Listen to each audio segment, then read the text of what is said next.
I lived in this neighborhood for about 2 years now, and I'm used to the sound of the elevated train and of the streets where old cars sit around in the gutters, and in the vacant lots the kids play. Some people might think it's colorful, you know, but when you live here, you call it something else, because poorness doesn't look good, or smell good, or feel good, especially not when you're sick, not when your body hurts, and you want to make it well. It took a while, but we've got a good answer to sickness in this part of New York. It's part of a new idea that's going on in other cities, too, you know, all over the country. Here in the Bronx, we call it the Montefiore Neighborhood Health Center, where people from my neighborhood can come to have their sickness treated and their hurt made well. You are entering a new world of health care. It draws upon the same science and uses the same instruments and equipment that health services traditionally do, but yet in its philosophy and its practice, it is different in some startling and significant ways. Here in New York's Montefiore Neighborhood Health Center, and in its counterparts in other American cities and towns, this concept of care has profoundly affected both the health professional and the patient. Senor Gallardo there never had a doctor before. At least not one who knew his name and his medical history. Have you had much swelling in your legs? Yeah, I used to swell up my legs. On anyway to church. Before I got to the church, child, I was hurting so bad. I turned around and come back 2-3 times. Mrs. Skinner's getting on in years, and it never entered her mind that she'd be getting so much interested attention in a place devoted to medical care. If a thing don't kill me, I don't cry.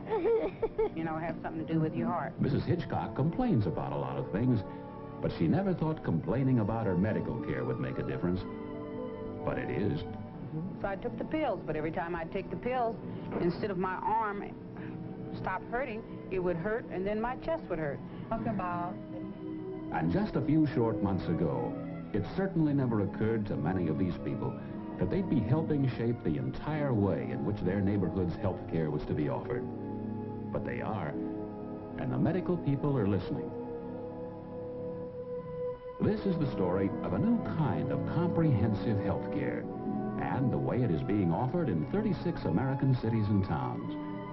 It is the story of a unique and creative approach to the health needs of its consumers, which goes where they are, listens when they talk, answers when they question, and perhaps most important of all, accepts their advice on how it can best serve their needs.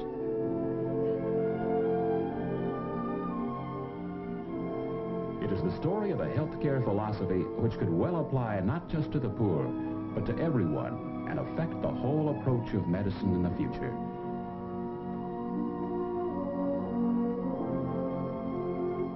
Right now, hundreds of thousands of Americans are utilizing it every day through their neighborhood health center.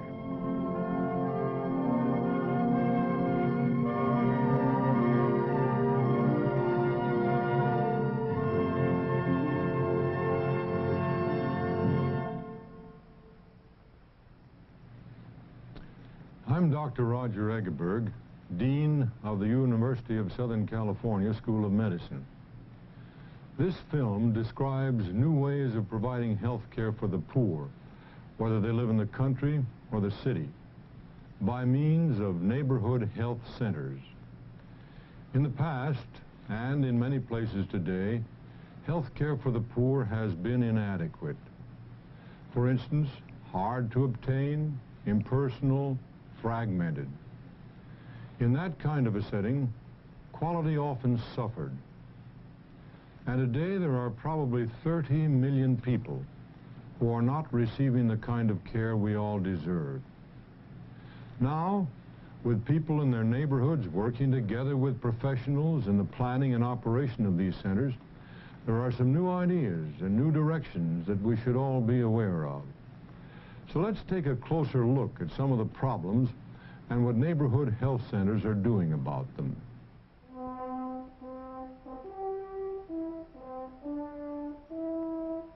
If you're poor, poverty poor, and you live in places like these, sickness can be a lifelong blight, a kind of vicious circle described by the physician who said, "The sick get poorer and the poor get sicker." If you're poor and sick, there are some mighty discouraging barriers between you and good medical care. Barriers like transportation.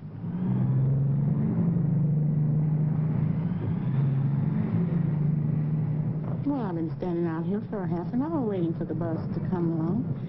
If you miss one, no telling how long you have to wait. And then you get to the hospital, you gotta wait some more.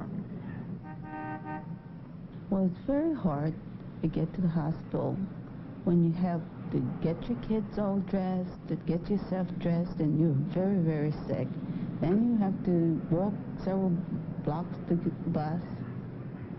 So I never go until I'm nearly dead before I go, or even before I take the kids, because it's too difficult.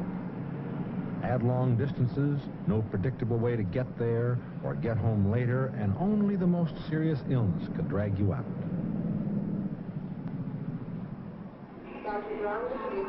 And once you were there, what then?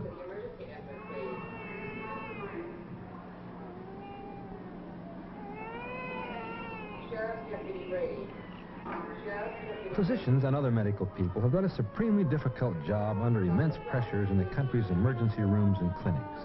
But as so many physicians know, emergency rooms just weren't designed for that job. Well, emergency rooms were designed to handle acute catastrophes of all kinds. And when the medical or surgical need is of top urgency, they and their highly trained staffs function smoothly and efficiently. The team in emergency rooms all over the country function with supreme skill when they're presented with the kind of emergencies for which this place was designed.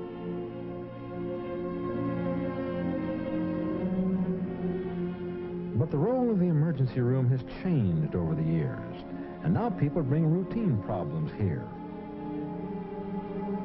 If you had to take 3 buses to get here, or a $10 taxi ride, you're very likely to wait until you're really sick, or $10 sick, as they used to say in Watts. Unfortunately, being $10 sick often meant not getting well very fast, as Dr. Egeberg knows so well. Underlying all of this is the inescapable fact that there are hardly enough doctors to go around as medicine is now practiced in this country. To add 30 million patients and 15 hours of extra work each week to every doctor's workload would throw the whole medical system into chaos.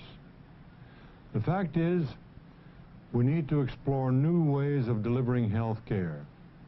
Health care to everybody, not just the poor, and this means using as many people as we can to extend the hands of the doctors, something that is being tried in the neighborhood health centers. The health problems that plague the city ghettos, the migrant camps, the poor wherever they were, concerned physicians and health professionals all over the country, and exploration for creative solutions was top priority. And with the help of the Office of Economic Opportunity, the search became known as the Health Right Programs. And so it began. In the city ghettos and country towns, something was happening. Members of the health professions, working closely with the OEO, had begun to implement the idea of community medicine in action. The idea was to deliver high-quality, accessible, comprehensive, one-door care where the whole family's health needs could be met. They called it the Neighborhood Health Center.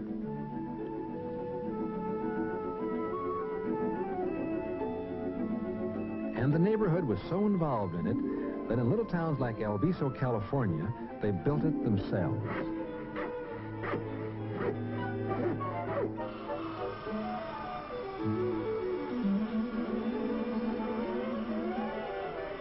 There's more than just hammer and saw participation here.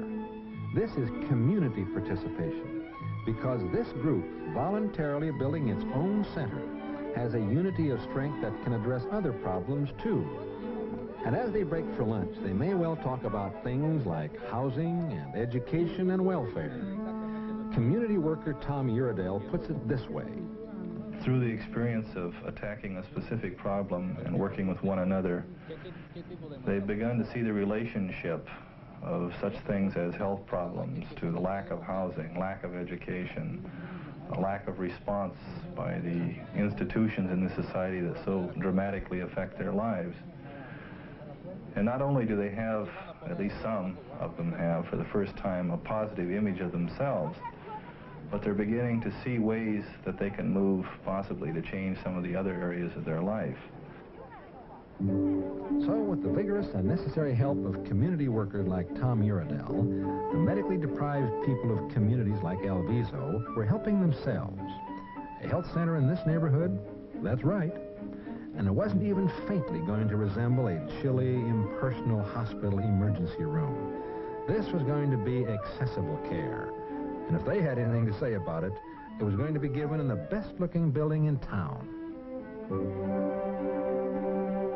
The centers didn't have to be magnificent or even elaborate to begin with. San Francisco's first quarters were in house trailers, drawn up around this attractive courtyard. But they did have to be convenient and comfortable and easy of access, with pleasant waiting rooms in which neighborhood people would feel welcome and at home. Poor people aren't so far outside the mainstream of medical care that they don't want what other people want. Perhaps most significantly, they want what health professionals themselves want. They want private offices. All right. Now you tell me, is this comfortable? No problem. Has you got any calls? They want quiet examining rooms. They are. Open it wide. Okay. They want comfortable conference areas where a warm and lasting relationship can be established between health professionals and patients. Buenas tardes, señor Alvarado. Buenas tardes, doctor. Yo soy el doctor Consiglieri, voy a ser su obstetra con el cuidado prenatal. I find that in this doctor-patient relationship, we are able to establish more than just the ordinary doctor-patient relationship, but rather that of a friendship in which we're not interested only in the pregnancy, but on the whole family. And I feel that centers such as this should not be only interested in providing health care, but also in raising the standard of living and giving hope for future generations to come. You see, a fundamental and most important concept of the health center is to offer patients family care medical service through an approach with tremendous implications for the whole medical field. It's called team medicine, and it's offered by a highly organized group whose members respond to patient needs, both medical and social. The typical health team is made up of physicians, usually an internist and pediatrician, though frequently including an obstetrician too, a dentist, a public health nurse, and one or more new health specialists called family health workers. When a family registers at the center, it is assigned to a health team which will be responsible for all of its health needs. So it's possible for an entire family to come in at once, and each member be seen by the appropriate person on their team. In order to protect your... Oh, boy. A couple of cavities. Wow. Yeah, put your tongue back, honey. The teeth that's growing. And an extra tooth. Right. And while his father is getting attention just down the hall, young Spanky is getting his pediatric workup. As a member of the team, the pediatrician has the unique opportunity to use his pediatric training to best advantage. He doesn't wind up spending half of his time as a clerk or a record taker or social worker or as a nurse or receptionist. All of the members of the team contribute as co-equals with their own specialized area of expertise. In my particular case, I've found over the months that more and more I have learned to rely upon the other members of the team to do their part of the job, and so I've had more time to concentrate on what I can do best to help the entire family and the patient in their total medical care. Then let me know and I'll get the social worker to talk to you and maybe give you some help, because he's at a pretty rough age right now without a diet, and the diet may be a little bit too much for him to handle.